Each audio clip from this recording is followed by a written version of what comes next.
पता नहीं, तुम्हें पता होना चाहिए ना किसने जलाई है। वो मैं ही इस्त्री करी थी और मुझे चूल्हा बंद करने जाना था। पता नहीं ये कैसे जल गई। अच्छा, तुम देखने किचन में चले गई और वेस्टकोट खुद ब खुद इस्त्री के ऊपर आ गई और जल गई हैं? नहीं नहीं, वो 2 मिनट किचन गई थी चूल्हा बंद करने के लिए, शायद इस्त्री ऑन रह गई। कसूर तुम्हारा नहीं है, तुम्हारे माँ बाप ने तुम्हें कुछ सिखाया ही नहीं है, या तुमने शायद अहद कर रखा है हमारा नुकसान कराने का। तुम्हें पता है तुम्हारी सास भोली भाली है, सीधी सादी है, जो मर्जी करते फिरो उस घर में। लेकिन एक बात याद रखना, मैं बाज की नजर रखता हूं, समझी? अब जाओ यहां से। तुम किचन देखो, मैं दूसरी निकाल देती हूँ। दूसरी निकाल दो, इसका क्या होगा? वेस्टकोट तो जल गई ना, वो तो मैं चेंज कर लूंगा खुद ही, इसका क्या होगा? जी है जवाब तुम्हारे पास? जाओ यहां से, जाओ। ये अच्छा हाल बताया, दूसरी निकाल देती हूँ। भाई इसका नुकसान कौन बढ़ेगा? कर लूंगा बाबर से पैसे पूरे।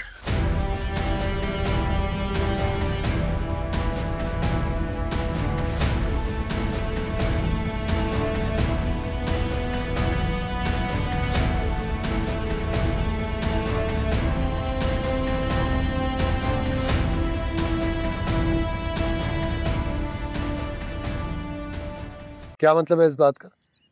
मेरे अकाउंट्स, मेरे क्रेडिट कार्ड्स कैसे फ्रीज हो सकते हैं?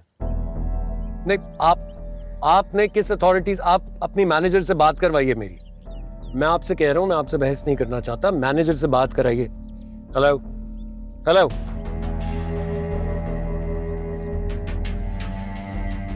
क्या कह रहे हैं बैंक वाले? यही कि मेरे बैंक अकाउंट्स और मेरे कार्ड्स ब्लॉक हो गए हैं। मॉम ने वाकई वो सब कर दिया जो उन्होंने कहा था। मुझे समझ नहीं आ रहा कि वो ऐसा कैसे कर सकती। सब कुछ उन्हीं के हाथों में, वो जो चाहे कर सकती हैं। तुम्हारा अपना भी तो कोई पर्सनल अकाउंट होगा ना? नहीं यार, हमारे यहाँ पे पर्सनल अकाउंट्स का रिवाज ही नहीं है, सब जॉइंट अकाउंट्स हैं। ये क्या बात हुई? तुम इतने साल से बिजनेस को रन कर रहे हो और तुमने अपना सेपरेट कुछ भी नहीं बनाया? टैक्स बचाने के लिए ये सारे ट्रिक्स होते हैं। कंपनी के नाम पे ही घर होता है, कंपनी के नाम पे ही बिजनेस चल रहा होता है।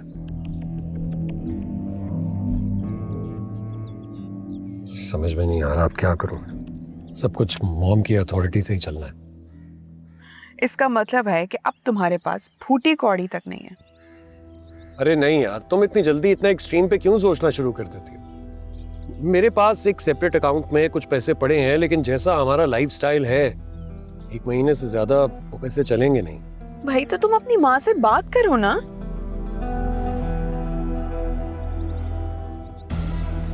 वो ये बात है कि शर्त पे मानेंगी, और वो तुम जानती हो। फिर अब क्या करना है? तुम फिक्र ना करो, मैं कोई ना कोई सोल्यूशन तो निकालूंगा ही। इसका मतलब है कि हनीमून का प्लान कैंसिल। अरे नहीं यार, क्या हो गया है? ऐसे मत सोचो। हम हनीमून पर जाएंगे, जरूर जाएंगे। मैं कह रहा हूं ना, मैं कोई ना कोई सोल्यूशन निकाल लूंगा। कर लेना मैनेज। कर लूंगा ऑफ कोर्स। अभी यहाँ से कहीं लेकर चलो, मुझे भूख लग रही है।